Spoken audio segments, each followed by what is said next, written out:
Ma subito una gara così al primo posto MotoGP, non tanto per la gara in sé, ma tanta bagarre fuori dalla pista, tanti argomenti caldi, ma voglio iniziare con una nota negativa, così ci togliamo subito il dente. Ma quanto è brutto vedere la prima gara del campionato senza avere in griglia il campione in carica. Ero davvero curioso di scoprire come si sarebbe comportato Martin sulla Aprilia ufficiale dopo aver vinto il titolo su una Ducati non ufficiale, ma come tutti sappiamo è fuori gioco per infortunio. Tra l'altro si è fatto male mentre si allenava con il motard per ritrovare la forma dopo il primo infortunio ai test di Sepang. Infatti in Malesia è caduto a causa della famosa gomma di Michelin, fallata, non fallata, colpa della Michelin, colpa dell'Aprilia. Comunque Martin è entrato in un circolo vizioso di infortuni dal quale tutti noi non vediamo l'ora che esca, quindi forza Jorge, un abbraccio e rimettiti presto, e se hai bisogno di andare a Lourdes me lo dici che ormai sono di casa.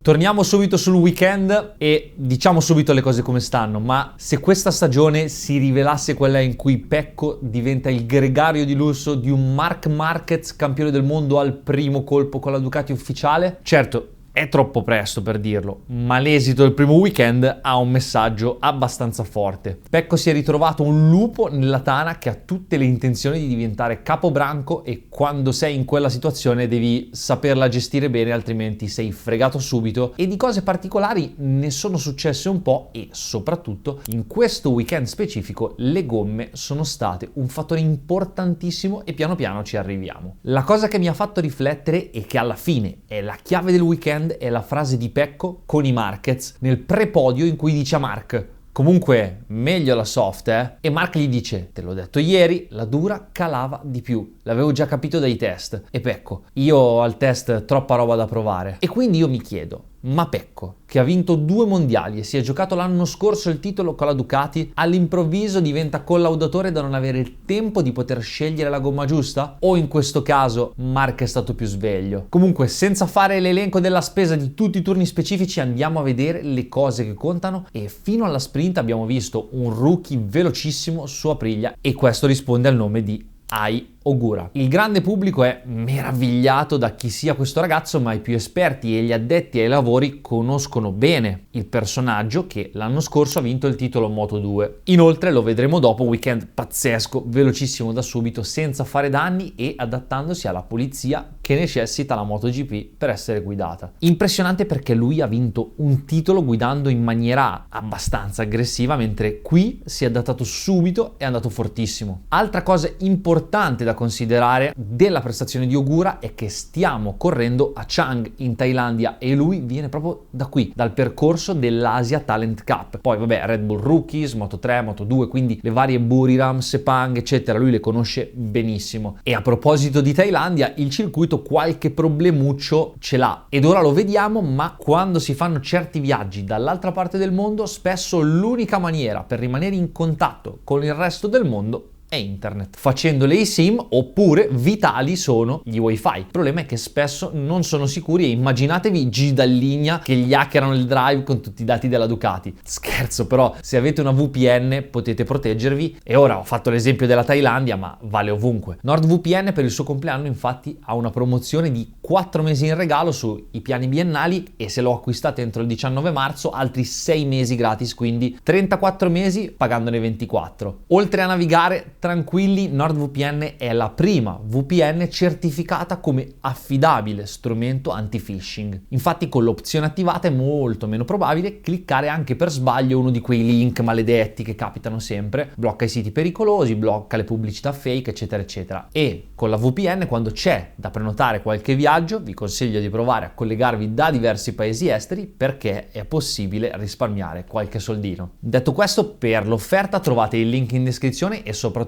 se dovete acquistarla, fateci attenzione a farlo cliccando dal link qui sotto, così mi aiutate a sostenere il canale e NordVPN è contenta. Tornando al circuito, episodio incredibile quello delle bandiere gialle che sono costate le prequalifiche a Pecco e che semplicemente non dovevano essere esposte. A fine sessione la Race Direction ha comunicato che i sistemi che fanno lampeggiare i display sono impazziti e le bandiere gialle e verdi hanno iniziato a lampeggiare a caso. Quindi voi direte, giro riassegnato a Pecco e ingresso in Q2. Niente affatto, perché non importa il motivo per il quale le bandiere sono esposte, anche se per uno sbaglio il pilota deve rallentare, punto. E in fondo è anche comprensibile, perché il pilota che vede una bandiera gialla non può sapere se davanti a lui c'è un pilota a terra, una moto in mezzo alla pista o il nulla cosmico a causa di un errore degli steward. Quindi deve rallentare senza se e senza ma. Giusto o sbagliato che sia, il regolamento è uguale per tutti e questa volta rimanerci in mezzo è stato Pecco, la prossima volta capiterà a qualcun altro. E a causa di questo evento Pecco passa dalla Q1, nella quale rischia facendo il giro veloce e poi non uscendo più dai box per risparmiare una gomma, ma comunque riesce ad accedere comunque alla Q2 insieme a Miller. E le qualifiche, tutto un programma, perché abbiamo primo e secondo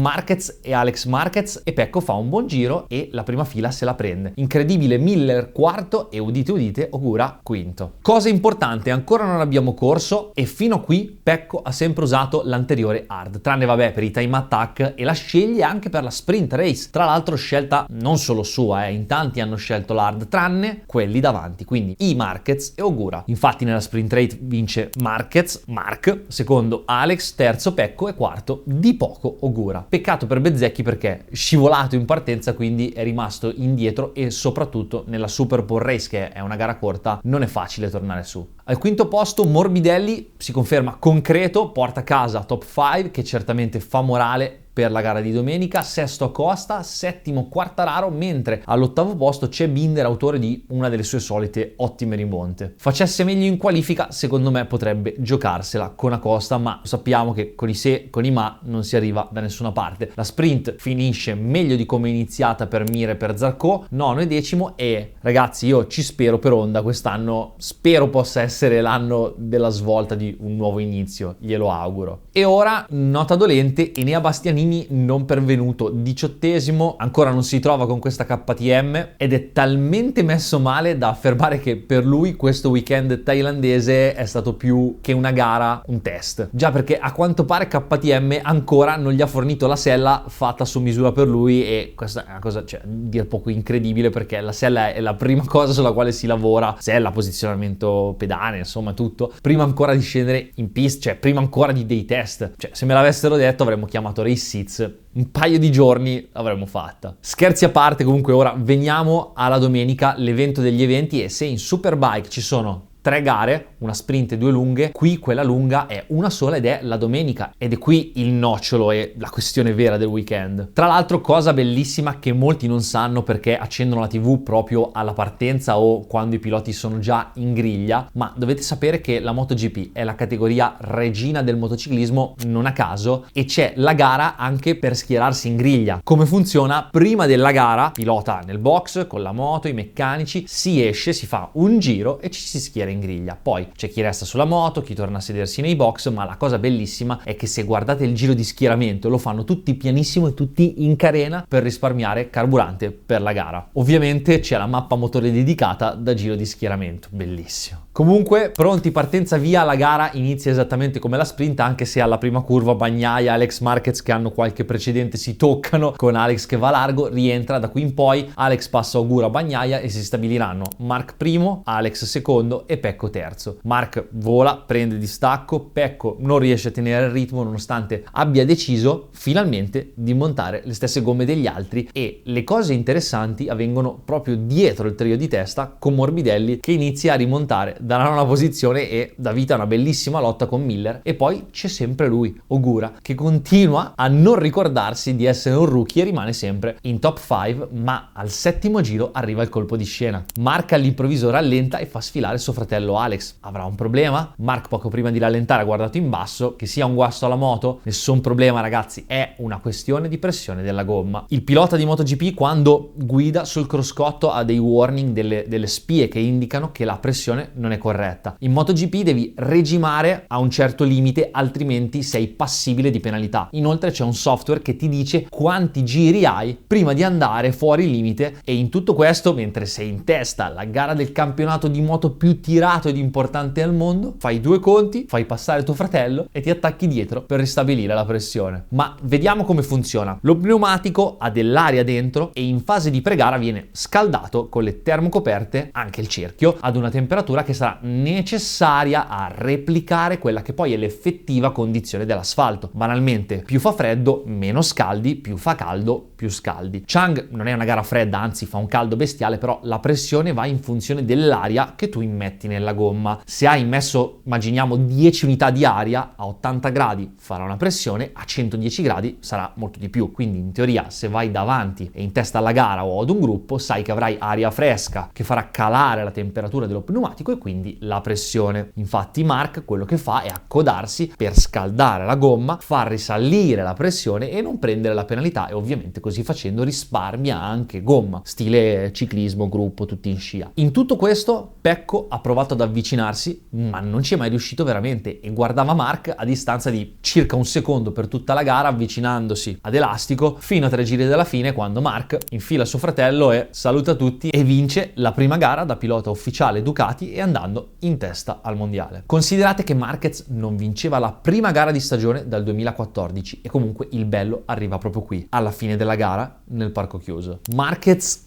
esulta nel mentre arriva Tardozzi con una mano sulla bocca dicendo qualcosa tipo non dire nulla, ovviamente riferito al discorso pressione. Nell'intervista al parco chiuso gli chiedono a Marquez che cosa è successo al giro 7, e lui, che è un genio su queste cose, ride, dice che è felice per il podio con suo fratello e se ne va. Insomma, cos'è successo a sta gomma? Marc ha poi dichiarato che in realtà è lui che in gara la domenica cambia stile per essere più conservativo, e che quindi il team non aveva perfettamente i dati, ma io ci credo poco, perché con i mezzi che hanno a disposizione, i dati che hanno a disposizione in Ducati, non regge la storia. Comunque, questo lo vedremo nelle prossime gare. E Pecco molto contrariato sulla sua gomma posteriore, anzi a dirla tutta molto infastidito dalla gomma posteriore di Marquez, e tutto il disappunto esce fuori quando indica la sua moto e quella di Marc e dice a Tardozzi e Dalligna: ora voglio capire cosa è successo, e tutto davanti all'occhio delle telecamere. Insomma, Pecco è incazzato nero, sa di essere stato inferiore a Marc per tutto il weekend e vuole a tutti i costi capirne i motivi, giustamente. Colpa di Michelin? Stavolta no, dai, però sicuramente aver lavorato tutto il weekend in una direzione per poi cambiarla. Marquez è da venerdì che gira con quella scelta di pneumatici e probabilmente è più a posto. Queste risposte ovviamente noi non le avremo, almeno non nell'immediato, ma cose sulle quali Pecco sarà già al lavoro mentre voi state guardando questo video. E a bocce ferme, tranne quelle di Pecco che stanno ancora girando adesso, è tempo di considerazioni di tutto ciò che abbiamo visto in questo primo round del campionato MotoGP 2025, e partiamo dalle zone più basse della classifica. Ragazzi, cioè Viñales che gara orribile ha fatto, cioè uno che fino a un paio d'anni fa si giocava le vittorie, finito tra gli ultimi a lottare con Chantra e fuori dei punti in entrambe le gare, cioè disastro totale, peggiore delle KTM senza una particolare ragione. Vedremo cosa gli riserverà il futuro prossimo, e peccato anche a Costa, che dopo un buon sesto posto nella sprint si è steso, però purtroppo deve portare al limite la moto per stare con il gruppo di testa, e ovviamente più sei impiccato e più l'errore è dietro l'angolo. E nonostante le buone rimonte di Bastianini, che poi è andato molto meglio in gara, e Binder, Pedro sembra l'unico in grado di portare a casa i risultati che contano con KTM, e non sappiamo nemmeno se l'anno prossimo sarà in griglia, e che sicuramente non dovrebbe sviluppare la moto per tutta la stagione. Delusissimo anche Quartararo, partito benissimo nelle libere ma poi sprofondato nella gara domenicale, addirittura 15° posto. Parte male, non trova il ritmo, conclude con un piazzamento in linea con gli anni precedenti e forse anche peggio, visto che adesso Oliveira e Miller con le Yamaha satellite gli sono stati davanti. Arriverà la svolta tanto attesa in Yamaha? Solo il tempo ce lo dirà. Una menzione d'onore la merita Diggia, che con una clavicola malconcia finisce la gara della domenica, e 26 giri sulla MotoGP sono tantissimi, con un ottimo 10° posto in rimonta dopo essere andato arrosto nella sprint, ma arrosto nel vero senso senso della parola, cioè Digia si è ritirato a 2 giri dal termine della sprint, tutti pensavano fosse a causa del dolore alla spalla e invece no, stava letteralmente cuocendo mani e gambe a causa di un problema sulla sua Ducati. Comunque non gliene va bene una ultimamente. Poi c'è Luca Marini, 12° posto in gara. Sembra incredibile, ma il pilota che avrebbe dovuto guidare il progetto di rinascita della Honda è il più indietro di tutti, surclassato anche da Zarco, che porta la Honda di LCR di Cecchinello al 7° posto nella gara lunga. E cioè, per carità, il campionato è appena iniziato, ma Marini, visto anche i trascorsi passati, cioè dobbiamo arrivare a un dunque se non vuole fare l'ultima ruota del carro. E ora veniamo alle cose importanti per davvero, perché io non so se vi rendete conto di che cosa è successo questo weekend e che cosa ha fatto Marquez. Prima gara da ufficiale, pole position, vittoria nella sprint, vittoria a gara lunga, lasciando solo le briciole a Pecco, che con questa squadra ha vinto 2 mondiali. E a proposito di questo mi sono chiesto che cosa succederebbe se Marc vincesse il titolo al suo primo anno vestito di rosso. Cioè, gli appassionati, i tifosi Ducati si dimenticherebbero in fretta dei mondiali di Bagnaia. Cioè, le vittorie di Pecco faranno la stessa fine del mondiale di Mir con Suzuki, cioè ormai chi se lo ricorda più, e saranno considerate meno importanti perché non c'era Marquez. Succedesse una cosa simile, sarebbe un'ultima conferma dell'enorme talento e dell'immenso potere mediatico di Marquez. Se lui non c'è, il titolo mondiale conta di meno. Quando invece c'è, è in pista ed è al massimo della sua forma, il titolo lo vince lui. Insomma, Marc Marquez mette in ombra chiunque, sia quando c'è che quando non c'è, ma una cosa normale quando ha il suo palmarès. Parlando invece di Pecco, mi è piaciuto veramente tanto. Ha detto: Marc ha giocato per tutta la gara, parole sincerissime, e poi ha detto: oggi Marc ne aveva di più e non ho potuto farci niente. Ed è bello vedere un pilota che, niente scuse, anche se ha perso la battaglia, ammette il momento di inferiorità e prendere le cose in maniera onesta. Sa che è l'unica maniera per lottare contro Marquez, e se riuscissero per davvero a battagliare tutta la stagione, vediamo un mondiale fuori di testa. E anche se Marc è stato il più forte di tutti, e questo lo abbiamo visto, è abbastanza chiaro, però non so se vi siete accorti, ma è cambiato molto. Non è il pilota esplosivo, sempre al limite degli anni migliori. La sua guida ora è molto più pulita e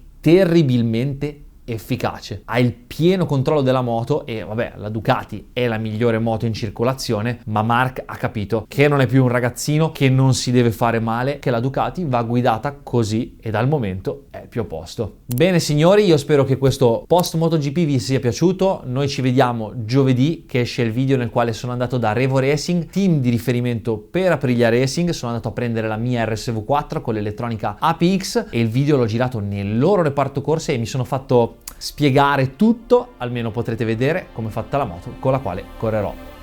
Ciao!